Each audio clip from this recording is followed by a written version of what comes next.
Hi, hello, and welcome back to my channel. My name is Alex, and today we're going to talk about all the books that I read in May.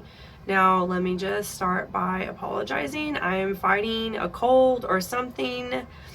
I can't breathe very well. My voice is a little off, but you know, we're gonna push through. We're gonna get this done, okay? So, let me also say, like, hit all the buttons below. That way you know when I'm going to be posting. I post every week.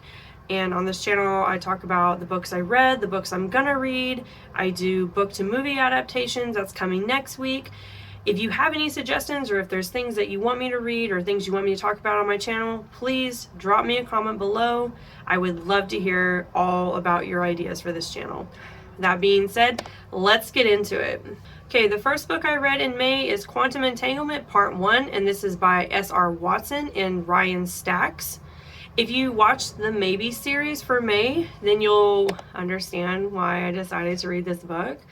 But let's get into a little bit about what it's about. So we have two main characters, Elysian and Genesis, and each chapter we get a different storyline. So we get it jumps in between Genesis' perspective and Elysian's perspective. And basically they wake up with these supernatural abilities that they can't quite explain. They get asked to come and join a school where they can feel safe and develop their abilities. And they can try and figure out exactly how they belong in the supernatural world. And of course there's like a love interest in it. There is quite a bit of sexual content in this book. But the premise of this book was really, really cool because it's basically like witches and vampires and demigods and witches. Did I say witches?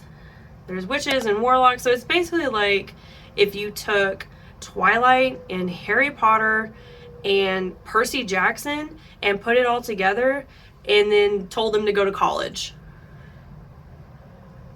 Like, because all these people are like in their 20s and older, like they're in college. The school is like a university.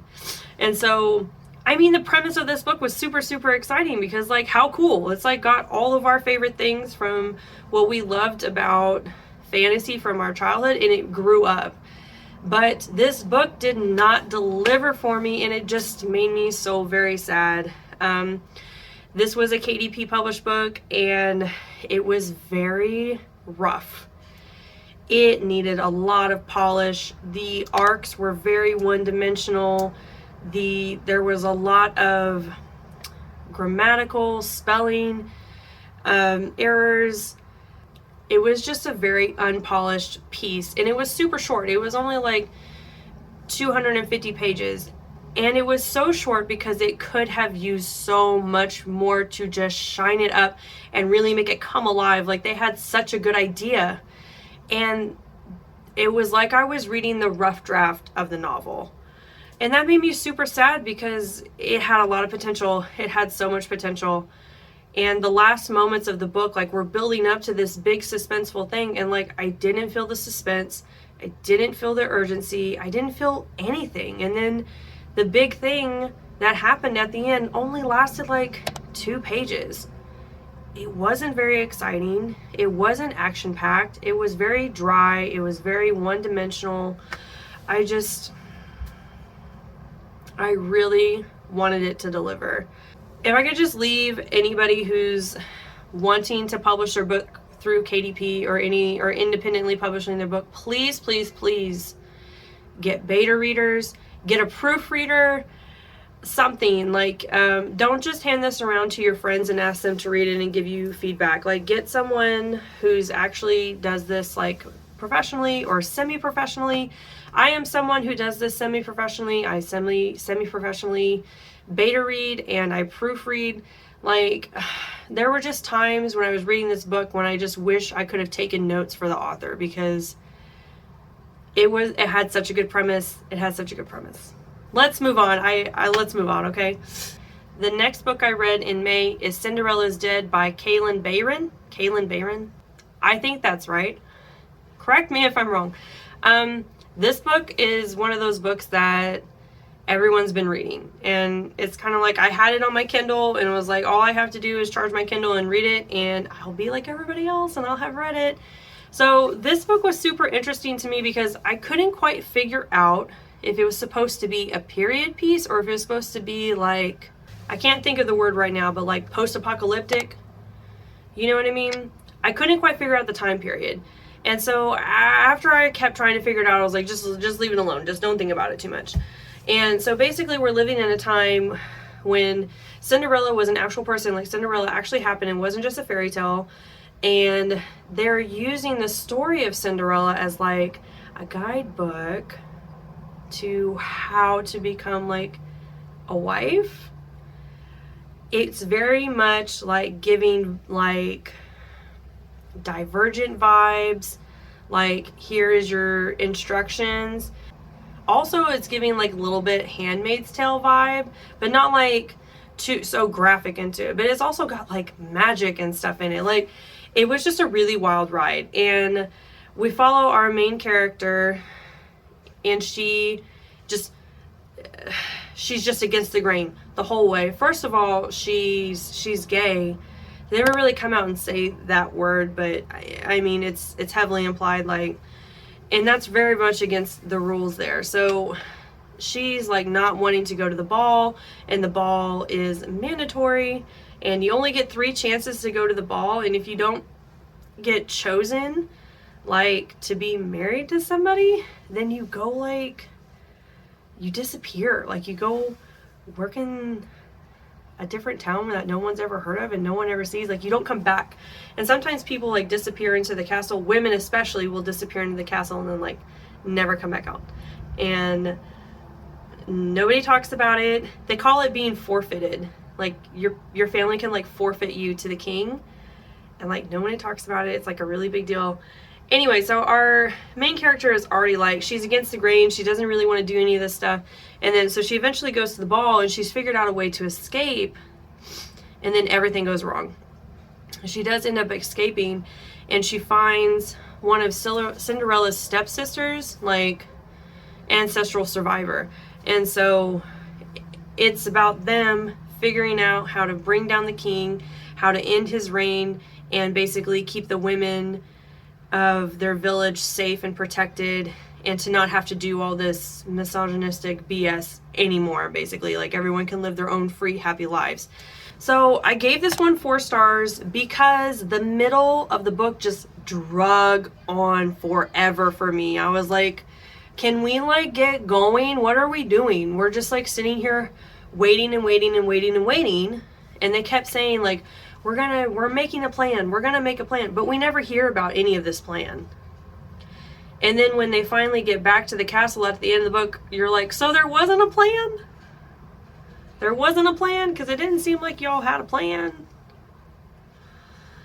I think there was some really excellent representation in this book. I loved the representation in this book. I loved the storyline. I thought the writing was really good, just like very capturing, and I liked the feel of this book. Yeah, the only reason I didn't give it 5 stars is because like just in the middle of the book I just felt like we weren't really doing anything but waiting around. We weren't getting any questions answered, and then at the end of the book I really felt like we didn't get all the answers that we really deserved. You know, like I felt like I still didn't really understand what had happened, and no one bothered to explain it. They were just like, well, if you get it, you get it, and if you don't, you don't. So yeah, otherwise I really liked this book. It was really fun. And if you haven't read it, which I feel like everyone's probably read this book by now, but if you haven't read it, I really think if you like fantasy, if you like fantasy retellings, this is definitely a cool one. So check it out. The next book I'm going to talk about is 7 Days in June by Tia Williams. You guys, oh my heart, like this book. Let's just talk about it, okay? So we have 2 main characters. We have Eva and Shane, and they met back in high school, and they had these 7 very troublesome days together, and they were teenagers, and they felt like they were in love, but these were also very complicated 7 days, very trauma-filled 7 days. And then, boom, years and years and years apart, like maybe like 15 years or something. She's a writer, he's a writer, they've gone their separate ways, they've never talked again, and then all of a sudden, they come back into each other's lives. And this is such a powerful book on so many levels. Like, we have two very strong POC characters, and we're talking a lot about just what it's like to be a woman of color, a man of color, in a world where they're trying to publish their books. Like, they're talking a lot about like issues in the publishing world, and about how people want them to whitewash their characters and things like that, and about how when you're a POC writer, how people can't just let you write what you want to write. Everything has to be like laced with like the racism discussions, when it's like, can't we just write what we want to write? And so there's a lot of really great issues like that, and there's a lot of really great cultural issues in there. We also have boatloads of trauma, and we have our main character Eva, who has a chronic illness, but it's very invisible. I mean, she gets debilitating migraines, like so bad that she is medication dependent to keep her migraines at bay. And this is something that she just really struggles with, because it's a chronic illness that no one can see. And so a lot of people will probably react in a way that like she's making it up or something. And then Shane has his own issues with substance abuse and things like that. This book just has so much laced into it. And then the love story is so powerful. It's so beautiful. I mean, you guys, I was crying at the end of this book. I was crying. It was so beautiful. The writing, Tia Williams. I mean, there are just some books that you read and you think, wow, the writing is perfection. This book, there were so many moments when I'm just reading it and I'm like, I can't even with this book, because the writing is so good. The writing was so good. And this is one of those books that I will forever recommend. It's a book that I'm gonna love forever. Like, there's no one's gonna change my mind about this book. I adore this book. Tia Williams is going at the top of my list. Like, I'm gonna dig into her stuff. I'm gonna read anything I can find by her. Her writing style is phenomenal. The way that she wrote this story is just so beautiful, and it really got into me. It really got into me. Please read this book. Please read this book. It's been a while since I've read like an oh wow book, and oh wow, okay? Read this book, please. Read it. The last book on my list is Malorie by Josh Malerman, and this is the second Bird Box book. So if you didn't know, Bird Box the film was adapted from Bird Box the book. I will do a whole video talking about Bird Box the film and Bird Box the book, okay? But I feel like everyone's seen Bird Box the movie, and so you already kind of know what the premise of Bird Box is, so we'll move on to Malorie. Malorie is the second book in the series, and it picks up almost immediately where Bird Box left off. Like, they're at the school, they're safe, they're happy, that kind of thing. And of course, something happens, and Malorie has to take the kids and run to safety again. And so if Bird Box was like the beginning of like the origin of the creatures and how everything started and how to just stay safe, Malorie is about what happens when we're in this for a long time. So after that initial opening in Malorie, we jump to 10 years later. So now at this point, we have been in this kind of epidemic, or whatever you would want to call it, for 17 years. We're well into it now. We're living side by side with the creatures, and it's just the tale of how Malorie raised these kids to be teenagers, and how now that they're teenagers, what do we do now? Are we still going to keep surviving? Are we actually going to live? Are there other people out there? Have we started establishing societies again? Have we started establishing anything again? Or are we still just all so secluded and so tied in and so closed off because of fear of going crazy, a fear of like hurting the people we love, a fear of losing more people? I mean, and I'll get into this in another episode, but the way that Josh Malerman wrote Malorie in the first book, to me, was just so heartbreakingly beautiful, because she really just was not anything like she was in the movie. And it's the same in this book. Like, we're getting to see a much deeper side of Malorie. We're also getting to see the two children's story, though, because at this point they're 17, and so we do jump around a lot. Like, it's not just Malorie leading all of the book. The two teens are also leading parts of the story, so we are getting passed around a little bit. But Malorie finds out that there's a possibility that her parents are still alive, and so she decides to take a huge risk to find them. And this is what the crux of the story is about, is them leaving their safe space to go search for Malorie's parents. And this is like the first big risk that Malorie has ever taken, which is super exciting for her teenagers, because they've never left the safety of their home. And so this is what that story is about, like getting out and exploring and, you know, growing up, and how safe is a new world, and how safe are these people that are in the new world, and are we moving on, or is everyone still kind of playing it safe and staying clean and clear? There were definitely moments in this book I didn't care for. There were definitely great moments in this book. I would 100% not categorize this as horror. No.